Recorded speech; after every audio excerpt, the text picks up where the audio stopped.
Hey there, this is Taylor Elwood, and today I'm going to be talking about how to simplify your work. And this comes about because over in the Eccentric Entrepreneurs group, which is my Facebook group, I ended up discussing or coming up with a theme for the month. Not sure if I'm going to really continue it, but at the same time, I thought it was kind of an interesting little exercise. And what people voted for was, how do you simplify your work? And so one of the things that I ended up doing was asking them if there were some questions that they had. So right now I'm actually in the process of checking in or going to where people had left the questions. So it's going to take a moment. But I'm also going to be sharing some stuff about how I've approached simplifying work. In fact, one of the things that I'm really going to be talking about is my actual experiences with simplifying work from long ago. Because when I first started working when I was 14, my mom said to me, look, you got to get a job. I just moved in with her, and she was like, you need to have a job. I want to make sure that you're working. And so it was like, okay. I was like, oh man, 14 years old, I got to get a job. I hated it. I got this job at this mini market. And one of the things I had to do is I had to take care of all cleaning the dishes, smoking the sausage, cleaning the equipment, taking care of other things, cleaning the store, all that other stuff. All very, very important work. Not necessarily to me, but certainly to somebody else. And right from the get-go, one of the questions I asked myself is, how can I spend as little time actually working as possible and still get all this stuff done? Because it seemed to me like a lot of it was busy work. And I've always been the kind of person who's hated busy work, because to me, busy work is unproductive work. Busy work is being done for the sake of we can't think of anything else for you to do, so we want you to do this.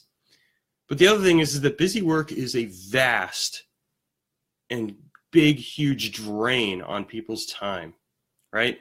We've all done busy work. I personally can't stand busy work. So at this job, I started finding ways to simplify the work. I started looking at the work I was doing, and I asked myself, what can I do to make this work easier? How can I simplify this work? What can I do to change the amount of work I'm doing so that I can actually get it done quickly and effectively? Don't mind the big blue cup. And what I ended up discovering is that a lot of times the best approach I could take to doing all that busy work was to actually create a process out of it. Because if there was a process in place that said, okay, here we are at point A, and we need to get to point C over here, what are the steps in between that are going to get us there? And what can I do to change those steps? So I started looking at that work, and I started figuring out ways to cut down on the amount of work I was actually doing. In some cases, it might be like, okay, I know I'm going to be cleaning the equipment, so I should get the hot soapy water started now and then go cut the vegetables, instead of I'm going to cut the vegetables and then come over and start the hot soapy water. You see what I'm saying? I basically learned how to double work on top, double one task on top of another, so that something was getting done while I was elsewhere doing something else. And essentially what I was doing is I was automating the work. Now, I didn't have someone else pulling the lever or anything. I had to go back and check on the hot water or whatever else. But what it did is it helped me to significantly understand what it was I was trying to do or accomplish with this process. And as a result, what ended up happening is I would go and I'd work there, and I'd end up spending at least a good half hour of the time I was supposed to be working reading books, which I'll be honest with you was much better, because I was actually doing something productive and something enjoyable. The manager, one of the managers there, caught me at it and wasn't too thrilled with me, but also saw how the work was getting done. But later on, he took my mom aside and he said, your son will never enjoy working. She told me this years and years later, and I laughed about it. And I said, yeah, he was right. I didn't enjoy working. Over the years, after that time, I'd work at various jobs. Now, I wasn't always able to get away with being able to read when I wanted to. That job, fortunately, had very little supervision in some ways. But when I worked at places like Burger King or Kentucky Fried Chicken or any of those other places, I would start looking at their processes. And usually some of these places had processes mapped out. They had certain things they wanted you to do. This is a reason, incidentally, that fast food is fast food, because what you have processes in place that allow that food to get cooked quickly. You have things going on in the background that make it possible for things to occur the way they're supposed to be. And so if you look at a fast food restaurant is the epitome of simplifying work, because it's all about going step 1, step 2, step 3, step 4. Very simple and effective. And that's what we want. We want simple and effective things. So that's what ends up happening with a fast food restaurant. I never really found a way to improve on the fast food restaurant. I mean, the fact of the matter was, they had good processes in place. But I worked at a number of different jobs over the years before I came to where I was at. And I remember one place I worked at, it was a bakery. And I worked the night shift there. I was responsible for making the donuts and the bagels and some of the night breads and things like that. And when I first started working there, it would take me the entire shift, 8 hours. I'd have to get all that done. And by the time I left there, I had cut down the actual work that I did, the work responsibilities that I'd cut it down to 4 hours. And the reason why is because I figured out ways to improve upon the processes that were already there. And it really just came down to the fact that I asked myself, what can I do to make this more efficient? Now, at that point in time, I was at a much more mature age. I didn't go and just read. I actually ended up doing the day shifts work.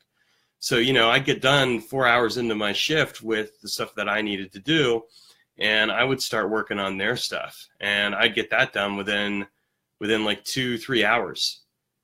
So I always ended up leaving a little early, which was a problem for me because I needed the hours for the money. But it was just so funny because it really just came right down to changing the approach. And what this really told me is that in a lot of workplaces, there is a lot of needless work going on. There's a lot of inefficiency. And the reason there's a lot of inefficiency is because people don't typically question it. This is why, whether you're working at a bakery or you're working at a corporate job, and believe me, corporate jobs and academia are epitomes of wasteful, unproductive work. I know this because I've been there.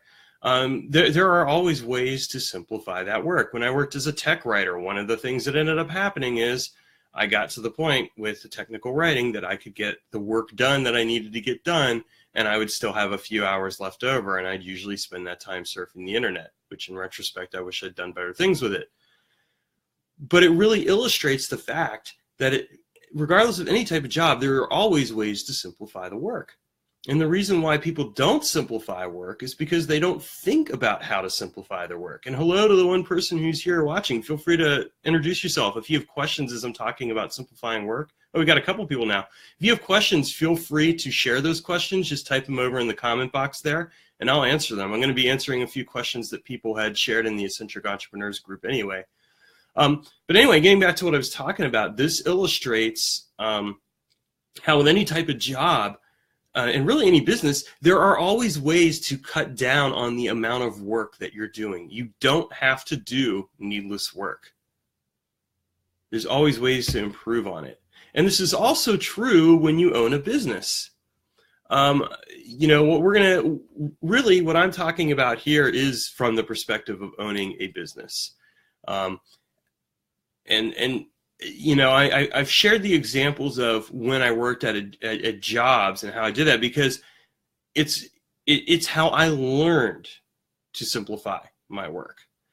Now, when you go into business, you don't have supervisors over you telling you what work you need to do.